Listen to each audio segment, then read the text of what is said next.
please do keep an eye on the time.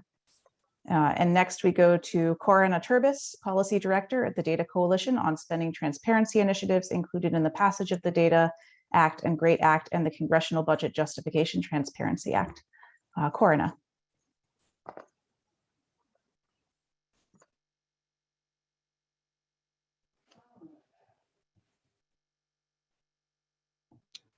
Oh, Corinna, you are muted. Okay, sorry about that. Can everyone see my screen? Yes. Okay, I'm just gonna skip ahead to a bit of the end. So we at the Data Coalition are very interested in making sure that there is open data available on government programs, and particularly when it comes to government spending. I think all of us who have ever worked in any sort of advocacy lens definitely understand that this can be a complicated issue and that a lot of our spending information is locked away in PDFs. So the move to get federal spending data as structured data that's available as open data started in 2006 with the Federal Funding, Accountability, and Transparency Act, which launched usaspending.gov. That was later expanded with the Digital Accountability Transparency Act in 2014, which issued government-wide standards to make data on spending comparable, also instituted unique entity identifiers. In 2019, efforts were expanded again with the Grant Reporting Efficiency and Agreements Transparency Act to do the same thing to grant spending. So not only our regular appropriations expenditures, but also things that were being applied to grants. And then finally, this year, significant progress was made with both the Congressional Budget Justification Transparency Act and the Taxpayers' Right to Know Act.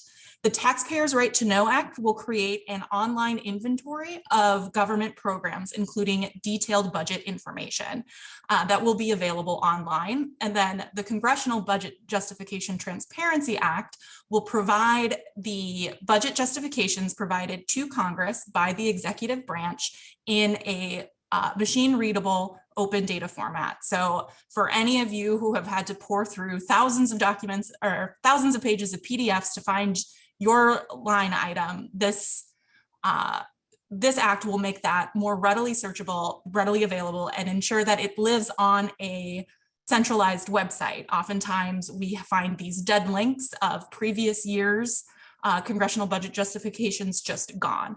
So the idea here being is creating a sizable data infrastructure that allows advocates and others to look at government spending in a better way. And the reason why we want this open data is because it improves accessibility. It allows people to find this data faster. It makes it more readily available, and that it improves accountability. We are now able to look at where the government spent money and link that to program outcomes. Is this where we want our money to be spent? Is it well spent, et cetera, going forward. And one thing that can't be underestimated is that by having government budget data available as open data in a machine readable structured format is that it enables some really significant new analytical technologies to be deployed. Instead of having your interns pour through these documents or yourself or whoever, researchers can write programs to help them do that. We can look at reducing reporting errors. There's a lot of things that can get done in a more rigorous way with this kind of data. So some recommendations for next steps. Let's get more data.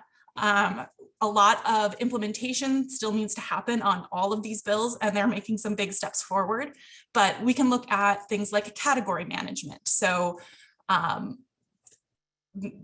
Freddie mentioned earlier about, is anyone giving plus ups to FOIA to reduce that backlog? That's not necessarily a category across the board, but we could tag our spending data to make sure we do that. We could do it with disaster spending or climate change spending. With sufficient structured data, we could make those kinds of tags. We could look at sub-award reporting.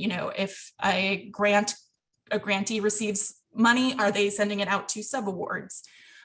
We could look at checkbook level payments. And then we were talking a lot about the executive branch. We could get appropriations bills into some structured data. So again, we're not pouring through these massive PDFs that are very hard to read and can often lead to, user error. And then finally, we could look at this from a revenue side as well, not only government outlays, but intake as well. So there's a lot of, to borrow a phrase from Walter, there's a lot of documents that exist and we don't always know where they are or how they exist. So taking these steps forward to get open data available for government spending is a huge boon to transparency and the analytical portions. And so I think that's 5. And so I'll wrap there. Thank you so much, Corinna, for respecting the time limits and for those great ideas.